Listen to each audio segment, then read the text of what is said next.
Hey, welcome back. Today we're looking at Shakespeare's play Richard II, the beginning of his second history tetralogy. Although technically it's kind of a prequel tetralogy, I think Richard II is a fascinating play and so much fun for so many reasons. The play follows the reign and downfall of the king, Richard II, who is a pretty crummy king. And he's doing a really bad job ruling England, but it poses the issue. If a king is bad, he's still a king. What does it mean to be a king? What right does that give you? Is it ever okay to get rid of a king? Or is that some sort of violation not only against that man personally, but also against the country, and also against God, divine right? It's a complicated problem. One of the things I noticed especially in this particular read-through of Richard II is the emphasis on the idea of the land. Everyone keeps talking about England and the land of England. And so we're setting up this sort of duality, the king, his rule, and the land that he is ruling on. There's a relationship between those two things, but there's also a tension between the two, because Richard II is bad for England. He's bad for the land. One of the greatest sins that Richard commits at the beginning of the play is leasing out the land. Something that cuts John of Gaunt to the heart. So much so that in his dying rage, John of Gaunt calls Richard the landlord of England, not the king. There's furthermore the times when the exiles, Bolingbroke and Mowbray, speak of their land as they leave their land. There's Carlyle's curse against Bolingbroke on the land. There's the fantastic speech of King Richard when he arrives from Ireland and he places his hands on the land. He sort of almost like embraces the ground and speaks to the land as being his, and sort of magically summons the land to fight against his enemies, which obviously doesn't work as that scene progresses. Maybe most telling of all is the fantastic speech of the gardener that the Queen overhears. As the gardener is talking about the land that he is personally cultivating, he uses that as an extended analogy for the excesses of Richard II and how he has let his country be overrun. He's not taking care of the land. Over and over and over again, the reference to the land, the land, the land. And also we have the king who is put in place by God and therefore should not be questioned and should not be just discarded and overthrown. When Bolingbroke tries to ascend to the throne, Carlyle stops him and says, "No, you're bringing a curse on this land by your dismissal of the king, your treachery against the king. He has been put in place by God." There's also the idea that the king is the country. Richard is England. We saw that idea in King John as well. And so Richard is England, but he's also bad for England. It's a serious problem and dilemma. When Richard finally dies, is murdered in the end, he says the king's blood spilled on king's land. This tension is made more complicated by the fact that as the play goes on, our sympathies really shift. In the first and second acts, we see Richard as an absolute jerk. He's out partying with his party squad, Bagot, Bushy, and Green. He's blowing all the country's money, and he's abusing his power, trampling on the rights and inheritance of Bolingbroke, seeing his own family as cheap pawns to either use or discard for his own purposes. He's flippant and callous about the death of his uncles, and he may even have had a hand in one of their deaths. Whereas poor Bolingbroke seems like a real hero. He is defending his family's honor, he's defending his land, he's holding fast to what he believes in. However, things begin to shift as we get about halfway through the play. Bolingbroke takes on more and more power, and as he does so, he begins to put on the show of royalty. Not only that, but Richard II, as a flippant, wasteful jerk in the beginning, becomes more and more sympathetic. When his role as king, that he took for granted, is stripped away from him, we find more and more reason to feel sorry for him. He has some great, intimate speeches. When he's cornered and about to be dragged off to London, he has this potent conversation with O'Merrill. Later on, when he's already been deposed and he's lost everything, he has a touching moment with the Queen. Even his death is almost heroic as he fights back against treason. And there's certainly a tragedy in the moment that he dies. How do we go from hating him to feeling much more on his side? How do we go from seeing Bolingbroke as a kind of underdog hero to where he's balancing his new throne on a technicality and walking a very fine line on the edge of power grabbing? As with all of Shakespeare's best works, it's difficult to know who to sympathize with, and our sympathies shift from moment to moment. This play also historically caused Queen Elizabeth much consternation, as the conspirators in the Essex Rising had the play put on the night before they tried to overthrow Elizabeth. Although the play certainly questions the overthrow of the king and makes it seem like a bad thing that Bolingbroke did so, it certainly gets you thinking about the overthrow of a king. So let's run through the action. Act 1 establishes the problems of Richard, as well as the tension between Richard and Bolingbroke. In the first scene, Bolingbroke and Mowbray, in the context of Gloucester's death, challenge each other to a duel. And Richard tries to talk them out of it, but they both say, no, it's on our honor, we have to do it. And so he agrees. In scene 2, John of Gaunt sympathizes with the Duchess of Gloucester, whose husband is dead. He's been murdered, and we're not sure entirely who. We suspect that Richard didn't mind and may have had a hand in it.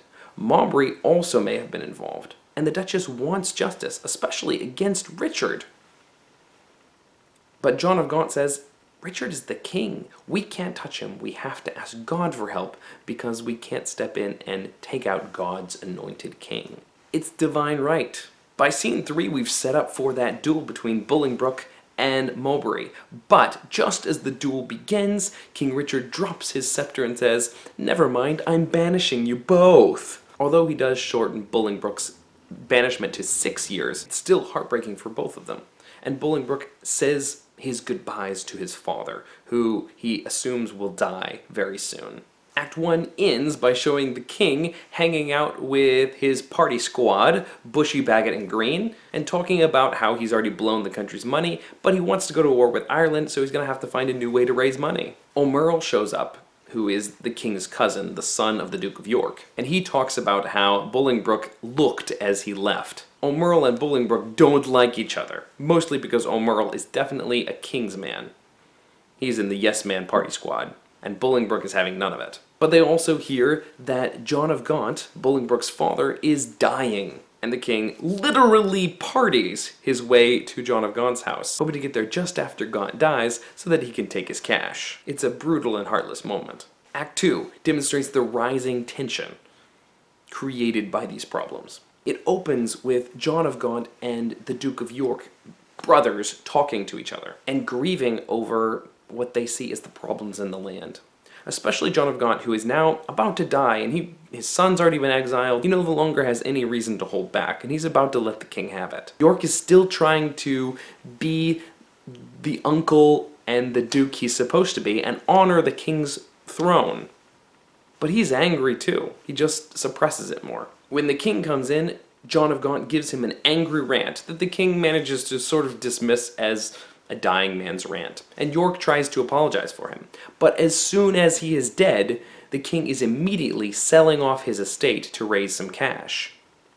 And York is even horrified by this, to the point that even York, who's held his tongue through so much, speaks up. He says, you can't sell off this estate, it belongs to Bolingbroke now. And the king's like, I don't care, I'm selling it, I need some cash. And the king says, I'm heading off to Ireland to fight my wars, York, you're in charge. Meanwhile, Northumberland begins to plot. He says, the king is awful. We need to do something about him. So he and Ross and Willoughby decide to support Bolingbroke in coming back and contesting Richard's position here. Meanwhile, in scene 2, while the king is away, the queen is feeling glum. Pretty much she feels glum through this whole play. But she has this sort of feeling that things are not going to go right. Maybe it's all the corruption and problems that she's seeing herself, but she has a forewarning, perhaps, that things are about to go wrong. But the party squad say, it's fine, everything's fine. Just then, they hear that Bolingbroke is back in England. He has decided to cast off his exile and come back in response to what happened with his estate and the outrages that the king has done against him. and they all feel very concerned. Meanwhile, York, who's been put in Richard's place, is trying to fulfill the role, and he's saying, quick, we gotta get our army together. Bolingbroke has broken his exile, and he's coming back with a big army. We gotta do something. And he asked Bushy, Bagot, and Green to raise an army for him. And they're like, no, we think we'll run away and hide because the common people hate us because we've been blowing all their money and trotting on their heads. And so they run off. Act 2 finishes with Bolingbroke arriving on English soil again, and with Northumberland and his other friends, he comes to face York. York is in a tight spot because York really sympathizes with Bolingbroke, but he also is trying to do the right thing by the king. And he's in this weird balance. And Bolingbroke says, well, I'm not challenging the king because I want to be king, exactly. I've come out of exile because I was exiled as Hereford, but now I've come back to inherit my father's lands. So technically it was the other version of me that was exiled. This is the new me, who's come back to inherit the things that the king sold off. And York's like, okay. Act 2 ends with the Welsh army quitting before Richard can return from Ireland, because he's taking too long. Doesn't bode well. And so we get to Act 3, which in a traditional Shakespearean structure is the climax, and it's the moment when things are really going to turn for our characters. Act 3 is so great in this play. It starts in a quick scene where Bolingbroke kills the party squad so that Richard no longer will have his little boys around him. But then it cuts to a fantastic scene in which Richard steps off his boat and he's back in his land. Richard is back in England, and as I mentioned before, he's feeling this connection with the land. He's feeling like a king. And even though Bolingbroke is showing up and causing him problems, he knows that he's going to win because he has divine right. However, within 5 minutes, all of his hopes and dreams are crushed. Messenger after messenger rushes up to him and in the biblical Job-like fashion tell him how everything he owns and controls has been swept up and handed over to Bolingbroke. Even York is with Bolingbroke right now. And although Richard's friends keep trying to bolster his courage throughout all of this, eventually Richard is crushed and gives in. His Welsh army has fled, his party squad is dead, even York is on Bolingbroke's side now. There's nothing left for him. In the next scene, Bolingbroke goes to capture, basically, Richard in his castle. And Richard is forced to comply with Bolingbroke's demands, even though Bolingbroke is really still just saying, well, I'm here for my estate, I'm not touching you as the king. Richard and everyone else knows that we're really bending things away from Richard's power. By giving in now, he's ultimately giving in the entire throne. And he has this deeply painful and touching conversation with O'Merle as he realizes what's become of him and how he got here. He surrenders and follows Bolingbroke back to London. In the final scene of this act, the Queen again hears late the information. She overhears a gardener speaking of pruning the land, and she hears how her husband is about to be forced to abdicate and hand the throne over to Bolingbroke. And so she rushes off from the place where York was keeping her safe to be with her husband in London. Act 4 is the beginning of the falling action. It's really one long scene, which begins with Bolingbroke having a kind of trial where he's beginning to work out the Gloucester problem. Who really killed Gloucester? Gauntlets fly as everyone challenges everyone else to a duel. And he comes to discover that Maubrey, who is sort of a key witness in all of this, has died out of the country in exile. But it's all okay, because after all, it's time. Richard is abdicated, and he's going to step up to the throne. But when the Bishop of Carlisle rejects his movement to step onto the throne, Bolingbroke calls for Richard to come and officially abdicate in front of everyone and hand the crown over to him so it'll be all square and obviously in the right. Again, walking that fine line. Richard does come and does hand the crown over to him, but very slowly and with deep feeling. This great abdication scene. After he is painfully let go of everything, then Northumberland tries to force him to read a list of all of his crimes to even more clearly show why it was right that Richard should step down. Richard, stripped of everything and beaten down, can't bring himself to do it.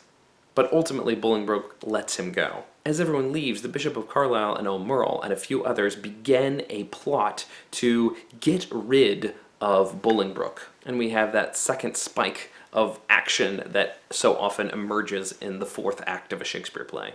I love this abdication speech. In fact, it's personally very meaningful to me because when I created the Poetry Appreciation Club, the Souvenirs, at Harding University, I was president for a couple of years until I finally graduated and moved off. And in my final meeting, as I handed my presidency over to the new president for the first time, I read the speech where Richard is holding half the crown and allowing Bolingbroke to hold the other side as he lets go of it painfully. It was really fantastic. Act 5 is the denouement, resolving action. It starts with the Queen seeing Richard taken off to jail, and she has this touching goodbye with him as she's sent off to France. And then for the next couple of scenes, we have this almost comic resolution to the plot against Bolingbroke. O'Merle, who has always been a Richard's man, is the son of York, who is just trying to do the right thing the whole time. And York is very disheartened at the treatment of Richard. He has been disheartened the whole time. But now that Bolingbroke is the king, York is for the king. And so when he sees O'Merle holding a paper that reveals the plot against Bolingbroke, he takes it and rushes to the king to snitch on his own son. Meanwhile, the Duchess sends O'Merle as fast as he can to plead for his life with the king, and she runs afterwards. And we get this fairly comic scene where all three of them are pleading with the king. York is pleading for the king to come down hard on his son, because as a new king, he can't let traitors live. And the Duchess and O'Merle are pleading for him to forgive them, now that the plot has been revealed. Ultimately, Bolingbroke does pardon them, but he's going to go after the rest of the conspirators. Of course, there's always going to be a risk to Bolingbroke as long as Richard is alive, and Exton overhears the king talking about this, and so he decides to take matters into his own hands. He reads between the lines there. He decides to go kill Richard. Richard, broken and in jail, is discovering what his life has become, with all the things that he believed in stripped away. But even there, he still finds a kind of love from an old groom who wants to show him some affection. In the midst of this, though, Exton comes with some servants to try to kill Richard. He discovers their plot to poison him, and when they attack him, he manages to fight them off, extract a weapon from one of them, and kill two of them before Exton kills him. He goes down fighting and kind of heroic, and it's certainly a tragedy when we see him fall. In the final scene, we see Bolingbroke trying to do the right thing by various conspirators and offer them as much mercy and grace as he can. But when Exton shows up with the body of his greatest enemy, Richard, Bolingbroke is enraged. He doesn't want to feel the responsibility of having killed Richard. He's been walking that very narrow line, and this sort of bumps him over. And the guilt of Richard's blood is going to be something that he's going to have to carry with him forward. And it may even ultimately be passed down to his children.